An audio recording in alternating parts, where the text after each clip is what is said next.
दिया गया एक लंबे समय से बाड़मेर में और प्रदेश में जिस तरह से दलितों पर लगातार अत्याचार की घटनाएं बढ़ रही हैं, हालांकि वैसे ये कोई नई चीज़ नहीं है। जब भी ये शासन व्यवस्था रही है तब जो है इस तरह की घटनाएं लगातार बढ़ती रही हैं।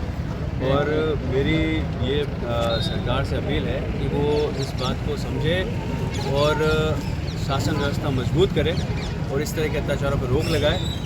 और अगर ऐसा करने में सक्षम नहीं है तो आज जो है वो सिर्फ ज्ञापन दिया है।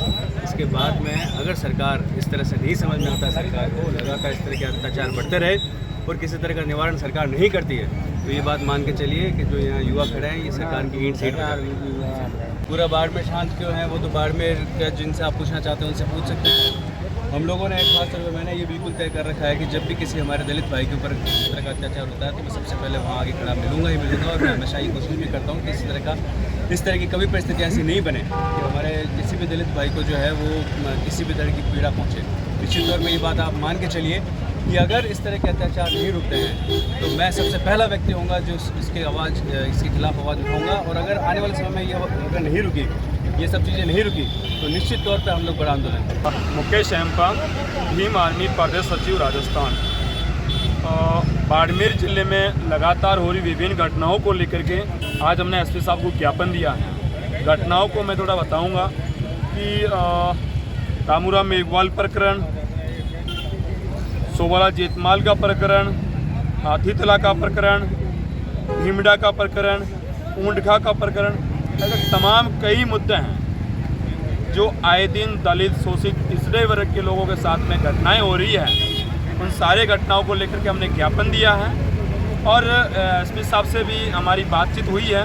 राज्यपाल साहब महोदय के नाम में ज्ञापन दिया है और एसपी साहब से हमारी बात हुई है और उसमें हमें आश्वासन मिला है कि हम लोग कार्रवाइयाँ करेंगे।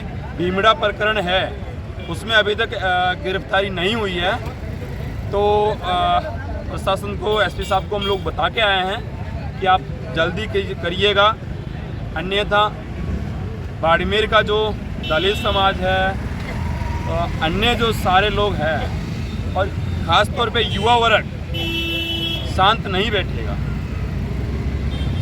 उन्होंने आश्वासन भी दिया है कि बहुत ही जल्दी हम लोग कार्रवाइयाँ करेंगे। आज कलेक्टर मैडम से मिले, क्या कुछ आश्वासन मिला है? देखिए, कलेक्टर मैडम महोदया से हमारा ज्ञापन था जो राज्यपाल महोदय जी के नाम था, हमने ज्ञापन दिया है। हमारी आज की वार्ता एसपी साहब के साथ में ही थी और सारे तमाम मामलों को लेकर के हमने एसपी साहब को अवगत करवाया है। उन्होंने आश्वासन दिया है कि हम लोग बहुत ही जल्दी करेंगे ये मामला। अगर समय रहते कार्रवाई नहीं होती तो आगे आपका कदम क्या रहेगा? समय रहते कार्रवाइयाँ नहीं होती है तो साहब, राजस्थान का प्रदेश का पदाधिकारी एक पहुंचा है, पूरे बाड़मेर ही नहीं पूरे राजस्थान के लोगों को यहाँ लेके बैठ जाऊंगा और तब तक नहीं हिलूंगा जब तक यहाँ के दलित शोषित पीड़ित लोगों की आवाज़ मजबूत ना हो, उनको साथ में न्याय ना हो। चाहे इसके लिए मुझे कितना भी बड़ा लंबा आंदोलन करना पड़े, हम लोग इसके करने के लिए पूर्ण रूप से तैयार।